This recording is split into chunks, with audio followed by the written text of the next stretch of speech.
Muraho neza turabasuhuje aho muri mu mpande zose z'isi zitandukanye amahoro y'Imana abane namwe ntandi muri rero ni kuri Mubwire TV wakubaza ngo niki tubwira abantu twebwe tubwira abantu ko ari beza tubwira abantu ko tubakunda tubwira abantu ko ari ingenzi tubwira abantu ko tubashimira mu buzima bwacu bwa buri munsi nyuma yo kureba tugasanga abantu benshi bakomerekejwe n'amagambo atari meza bagiye babwirwa bacibwa intege basubizwa inyuma twaravuze ngo niki twakora reka tubwire abantu ko ari beza tubwire abantu ko tubakunda tubwire abantu ko kuba bariho ari byiza natwe bituma ubuzima bwacu burushaho kuryoherwa. Murabizi rero iyo tutakoze ama surprise twe niwo mwihariko wacu tubwira abantu nyine ko tubakunda tukabatungura ku munsi wabo w'isabukuru cyangwa w'ama anniversaire cyangwa se mu buzima busanzwe ntago umuntu arindira ko ari icyo akora kugira ngo umubwire ngo ndamukunda cyangwa umubwire ngo ndagukunda cyangwa umubwire ngo ndagushimira. Nyuma yo kureba tukavuga ngo twebwe ntago tuzigera tubwira abantu baryamye muri cercueil ngo tubabwire ngo turabakunda ngo tubabwire ngo ni ingenzi oya twahisemo kujya tubibabwira mbere bakibasha kubyumva natwe tukibasha kubivuga. Nimba ari umuntu ukunda rero nimba ari umuntu ushaka gushimira nimba ari umuntu wagize uruhare mu buzima bwawe mubwire ko umukunda umubwire ko umushimira ufatanye natwe tubibabwire bakibasha kubyumva. Nibyo twebwe dukora. Iyo tutabikoze rero dufata sijimwe tukayiganiraho. Turashaka uyu munsi kuganira ku ijambo rikunda kuvuga ngo nta muryango ubura ikigoryi. Ariko hanini tukarebera mu muryango wa gikristo cyangwa mu bantu b'abakristo murabizi usanga abantu benshi b'abakozi b'Imana cyangwa abantu bubaha Imana bataburamo abantu baba barabazengereje cyangwa bameze nkaho bigometse nko ku muryango bakora ibihabanye nk'umuryango ugasanga umuryango ufite indangagaciro ugenderaho nyine za gikristo zo kubaha Imana zo kubaha n'abantu ndetse barangwa na discipline nziza ariko ugasanga hari mundi umeze utya ukora ibintu noneho we biteye ubwoba ndetse bihabanye. Ibyo nibyo tugiye kuganira turebe ngo se biba byatewe n'iki ese biba byaturutse kuki ese niki gituma koko umuryango winjirwamo n'icyo kintu kigera ku maso agaragarira abantu bose akajya avuga ngo iki ni ikibazo muri uyu muryango. Mbere ko tubivugaho rero reka mbanze mbabwira ahantu mushobora gukura ibintu by'ubwenge. Narababwiye umutayeri wa mbere rwose ni Grace udoda neza udodera ku gihe ndetse w'umunyakuri. Nimero ni 0788559573. Uwo ni Grace arakudodera neza aguhera imyenda yawe ku gihe. Hanyuma abashaka namwe imyenda myiza ya caguwa mwinjira muri Chic uvuye kuri Access Bank umuryango ukurikiyeho muri ukurikiye Access Bank niho nakorera nawe wampamagara kuri 0788708835 ni Nunu aragufasha aguhe imyenda myiza. Hanyuma abakeneye imodoka namwe Fabiola hari kugira ngo abahe imodoka nziza zijyanye n'igihe kuri 0788133097. Hanyuma ukeneye nawe amavaze indabo gutera indabo muri iki gihe gukora jardin murana turi mu gihe kiza cy'imvura iki ni gihe kiza cyo gutera indabo. Yvette arahari kuri 0788651258. Yvette arabafasha abahe indabo nziza n'amavaze meza bimurishaho kumera neza. Hanyuma rero namwe mukeneye kurya neza mukeneye ibintu byiza biri fresh inyama nziza inkoko nziza Tenta arahari inshuti yanjye umanutse hano Kicukiro ku muhanda ujya kwa Gitwaza ukahita ukata nk'ugiye kwa Karirosi aho hafi ruguru y'umuhanda hari boucherie ihari ni kwa Tente anakora delivery aguha inyama nziza. Inshuti zanjye zimaze kumugura rwose zaranshimiye ko yabahaye ibintu byiza kandi ko abantu bose babiriye nta kibazo bagize. Ni mu mugurire rero mu mugenderere abaha ibintu byiza murusheho kugira gute kurya neza mubeho neza mugire ubuzima bwiza. Iyo uriye neza rega nabwo urushaho kugira ubuzima bwiza abantu banakubona akabona usa neza bakabona umeze neza kuko bariye ibintu byiza. Mugende rero mugure inyama nziza mugure n'inkoko nziza ubuzima burushaho kubaryohera bugende neza. Nawe ufite ibyo ushaka kutugezaho tubwire twamamarize tubigeze ku bantu bacu turi gukura mubwire TV iri gukora rwose turi kugera mu 8,000 kandi turabashimira cyane. Umva nimba uri mu rugo warakoze subscribe wenyine bwira abantu mubana muti waracitswe wongere ubwire abandi nabo baze ku buryo natwe tugira 10,000 tugakura tukagera n'100,000 hamwe namwe narabwiye ngo tuzagera kure kandi hamwe namwe tuzarushaho gutera imbere.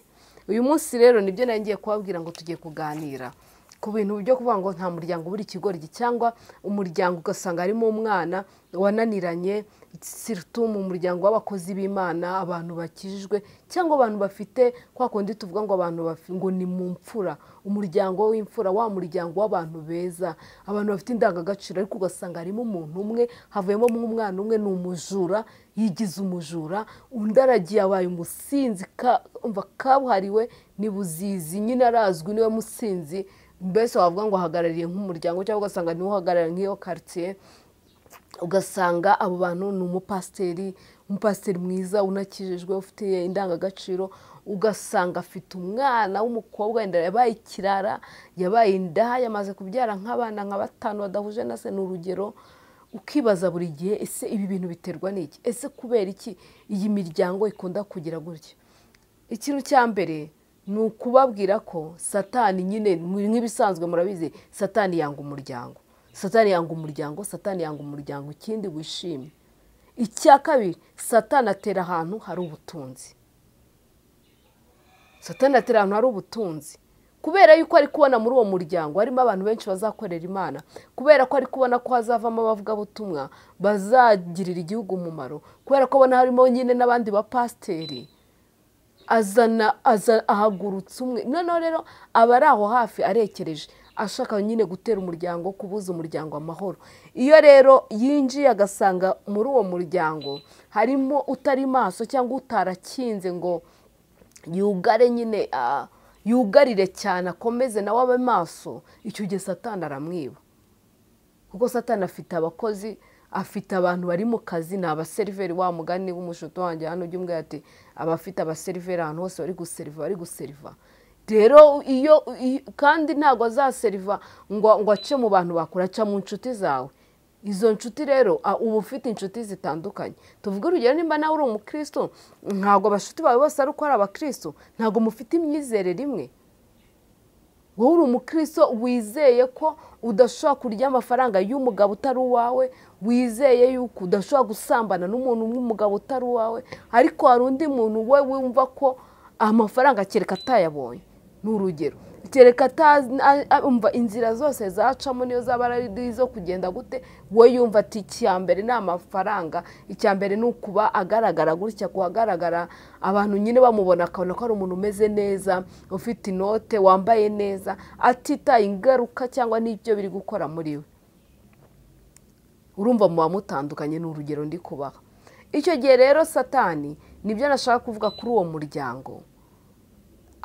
Uko mvuze ngo abo bantu ufite inshuti zitandukanye, niko zifite imitekerereze itandukanye. Nubwo uri umwana wa pasiteri, nubwo uri umwana wo mu batambyi, nubwo uri umwana wo mu bantu bamenye Imana, cyangwa mu muryango w'imfura, hari abantu baba bafite indangagaciro nziza, babandi bita ngo ni abanyabuntu, sinzi ukuntu nabita, bangeso nziza, umuryango w'abanyangeso nziza. Kandi umuntu akagira ingeso nziza, akagira imbuto nziza, kandi atari umukristo. Ndavuga ko ari umukristo, oya, ari umuntu uraho usanzwe ariko afite indangagaciro. Icyo gihe rero iyo bigenze gutyo, bikozwe gutyo, bikagenda gutyo, nibyo nakubwiraga, za nshuti ufite ziba ziri aho zifite ziri guseriva.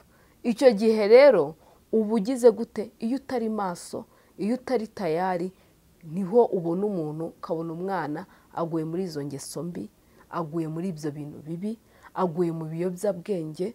Ugasanga umwana ni umwana w'umushumba, umushumba, kandi wa mushumba abantu bakunda. Njye ndibuka nko muri eglise yacu harimo umuntu umushumba w'umukozi w'Imana, ufite imbuto nziza, wa wundi nyine wihangana, ariko ari umugore aramunanira, mubera umugore wakagerwa by'umutuka, agarara nko mu kibuga akamutuka, abana baragenda baramunanira, abana babibi banywa ibiyobyabwenge bakabafunga, bahoraga imageragira abana be. Satani abazi ahantu hari ubutunzi, Satani abazi ahantu, kuko abo bantu uko bakorera Imana n'urubyaro rwabo rwagakwiye gukorera Imana.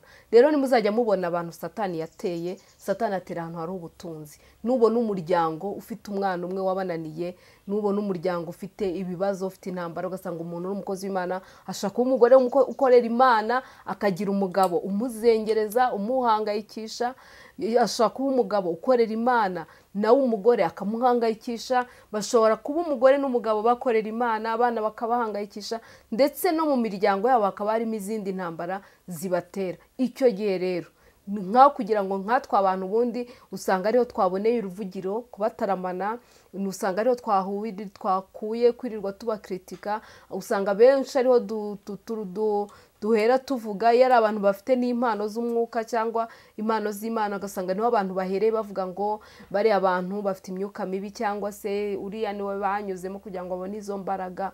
Ntago byagakwiye ko twihutira kuvuga ngo dutinde ku bantu b'abandi, tubafateho, dutinde ku bitagenda neza kandi hari ubutunzi Imana yabashyizemo. Icyo nababwiye ko Satani atera ahantu hari ubutunzi. Umujura niyo twabikura muri Satani, tuvuge nabo bamuhagarariye, umujura ajya kwiba ahantu hari ubutunzi, ahantu hatari ikintu nta kintu yaza kuhiba. Nabo rero aba yarabibye kuko aba yarabonye ko hari ubutunzi. Binavugiye iki? Bantu mufite muri misiyo zo gukorera Imana cyangwa mufite umuryango mubona wishimye, mufite umuryango mubona muhuje, nimugire umwanya munini wo kuwusengera, nimugire igihe kinini cyo gushinganishanya, mushinganisha abana, mushinganishe, nimba uri umugabo ushinganisha umugore wawe, nimba uri umugore ushinganisha umugabo wawe, buri muntu mu rwego arimo asengera umuryango we, kuko umuryango ni ikintu kinini. Umuryango iyo utagenze neza niho hanini, niho nyine ibintu byose bipfira. Niyo mpamvu babwira buri munsi mukumva ndita ku bana, ndavugira abana cyane, si uko ari nanjye uzi kubarera cyane cyangwa uzi kubahiriza inshingano z'ababyeyi, hoya, ahubwo nuko namenye ko muri uwo muryango, muri aba bana dufite, nibo bazavamo abaperezida, abaminisitire ndetse n'abakozi b'Imana. Rero tubungabunga umuryango, tuwiteho, tuwusengere, ndetse tuzirikane cyane abantu Imana yadushyize mu biganza. Hanyuma rero nimba ari uko bimeze, nimba ubonye ahantu hatewe, nimba ubonye ahantu umwanzi ari kurasa, wivuga amagambo ngo utinde kuvuga ngo bakobwa bakanaka batwaye inda, bahungu bakanaka babaye abasinzi, banyweye ibiyobyabwenge, vuga ngo ruriya rugo ubwo rwatewe na Satani rurimo ubutunzi, ahubwo nawe ufasha abantu kubasengera. Kuri mubwire dufatikanya kuvuga hamwe ibifite umumaro, twite ku gusengerana, twite ku guhugurana, gufashanya, kuruta gutinda kuvuga ibintu bidafite umumaro, cyane gutinda kubacitse intege, kubaguye mu ntege nke, kuruta kubagize gute, kubafite icyo bagezeho. Rero abantu b'Imana mujye mubasengera cyane, nimba ufite umushumba unamusengere cyane, ndetse no muri rusange usengere abashumba b'Imana, ubasengere abantu b'Imana, ubabwire, uvuge ko Imana ibarinde, Imana ibarindire imiryango, Imana ibarindire amaboko, Imana ibakomeze kugira ngo iterambere rigende neza. Murakoze rero kuri Mugire TV, turabakunda kandi turabashimira. Mukore share, mukore like, mukore comment, ariko mukomeze musengera abantu b'Imana cyane cyane, kuko hari intambara nyinshi zitandukanye. Satani afite abakozi, Satani afite abantu bamuhagarariye. Abo bantu rero ntibicaye, abo bantu ntibatekanye, baba bashaka ikinaniza abantu b'Imana, baba bashaka igicogoza abantu b'Imana. Niko mubona mukabona abana bananiranye, niko ujya kubona ukabona abana basubiye inyuma, niko ujya kubona ukabona umuryango usubiye inyuma, ariko hamwe no gusenga bizarushaho kugenda neza. Amahoro y'Imana bane namwe, turabakunda.